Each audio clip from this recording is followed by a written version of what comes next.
Gents, we're going to take a quick breather and head back over to Old Trafford. We'll actually hear it from the Manchester United manager, interim manager that is, in Ralf Rangnick, alongside Alison Bender. Ralf, congratulations. It was a thrilling game for the neutral. Were you able to enjoy it yourself as a manager? After the final whistle, yes.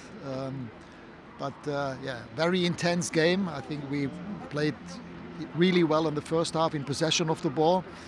We had some problems at times to keep them away and out of our own box and away from our own goal. In the second half, we started well. In the first 20 minutes, we were very compact. And in the very moment, I wanted to bring on a third centre-back. Unfortunately, the ball didn't go out. We conceded the equaliser for the second time.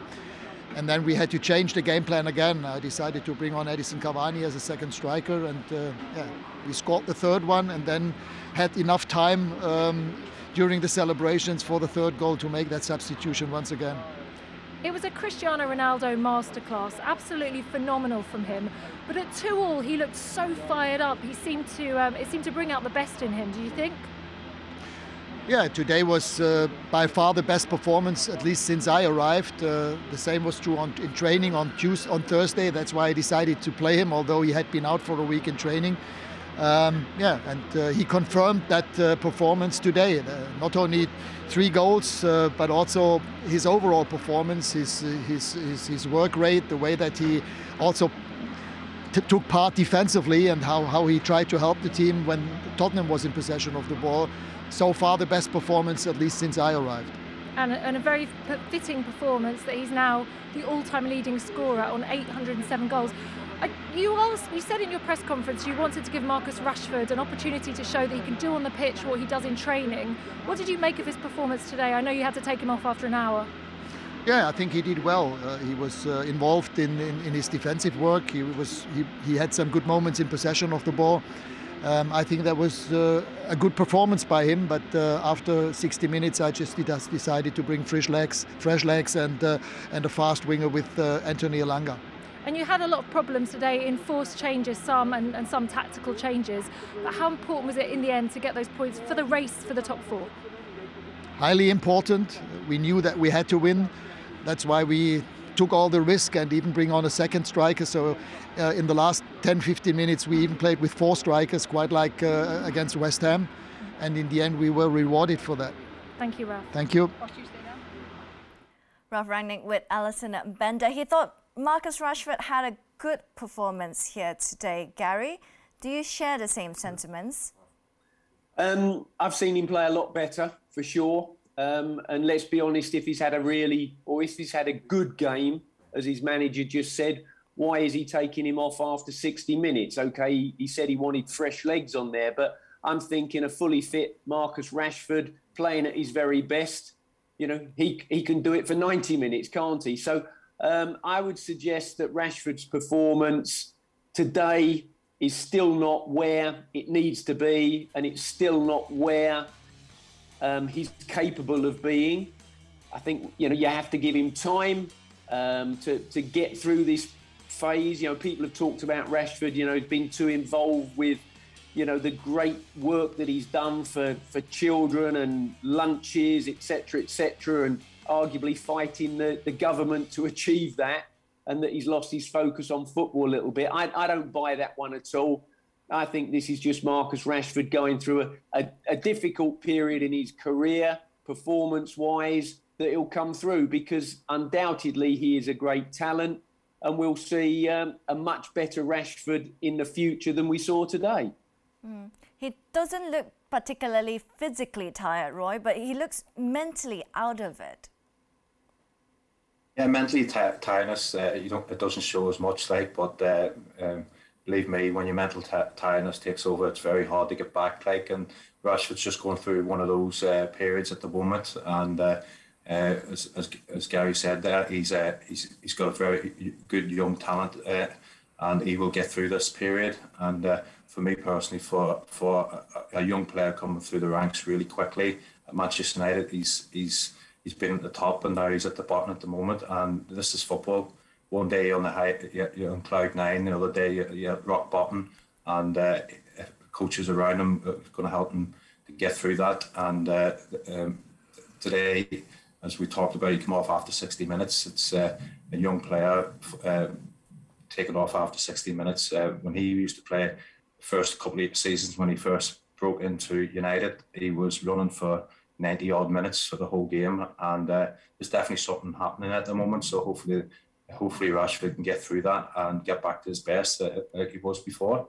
Could it possibly be, Roy, that, okay, we know the way Marcus Rashford burst onto the scene at a very young age, and for a long time he's been the bedrock of United's attack. They relied on him so heavily, particularly over the last 2 seasons. It was him and Bruno Fernandes. Is it possible for a player to peak too early? I mean, you hit the nail on the head there. He's probably been one of the senior players in Manchester United the last two years, and Manchester United haven't been doing the best over them 2 seasons, and he's probably carrying a lot on his shoulders. So he's still a young player. He's going through something at the moment on the pitch where he needs to get that fire back in his belly and believe in himself, and that's the thing. Sometimes people do hit heads too quick at a young age, but I don't think that he's the type of player who would do that. I think he wants to work hard, and it's all about attitude. Personally, I think he will get through this, and hopefully sooner than later, because he is one of the best young players in England, and especially at Manchester United. Yeah, I think that players can come on the scene too quickly, too young, and it can affect them, i.e. they go big time. I don't see that with Marcus Rashford at all. I think he's generally a very sensible, composed young man with immense talent. And so no, I don't think he came on the scene too long. I do believe that you probably only have so much football in you. There is the odd exception, but so for a player to play 20 seasons at the elite level is pretty rare. You look at Ronaldo as being one of them. You look at somebody like Mark Noble, for example, at West Ham, being another one who's just consistently performed over 2 decades. But I'm thinking that I think if you actually speak to the PFA, the Players Union, I think that they will say the average lifespan of a professional footballer, Roy, and I'm not totally sure, but it's around about 10 or 11, maybe 12 seasons on average. So, I don't know yourself, Roy, whether you feel that, you had a long career. Personally, I had 11 years playing in the top flight. And that was it. So, I had a relatively short career. Yeah, Gary, I agree. It's football this day and age. There's a lot of people out there think you only play football, but there's the mental side behind it as well. It takes a lot out of you, and I was quite lucky because I'm a goalkeeper and you can continue playing longer than outfield players. But the players are playing a lot of football. Going into the summer as well, we have Northern Ireland. We have 4 games coming up in the beginning of June, and that builds up. And then you've got the World Cup coming in November. That builds up as well. So there's a lot of mental tiredness there as well.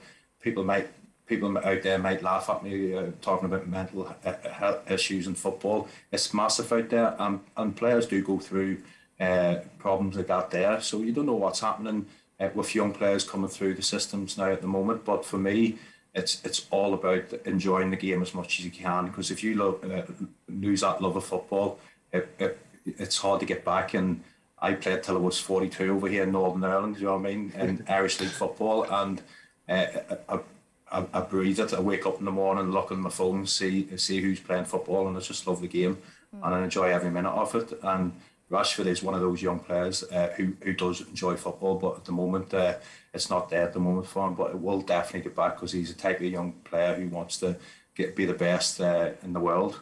But like you said, he needs to find that fire in his belly again. Could a change of scene maybe be conducive to that? Could a change of scene help? Because reports are coming out saying that he might be considering a transfer in the summer. Ralf Rangnick was asked in a press conference about that, and he said, yes, Rashford can think about his future, but in the summer. But if they do lose Marcus Rashford, that's a major, major loss and a major disappointment for Manchester United as a football club and as a football academy as well.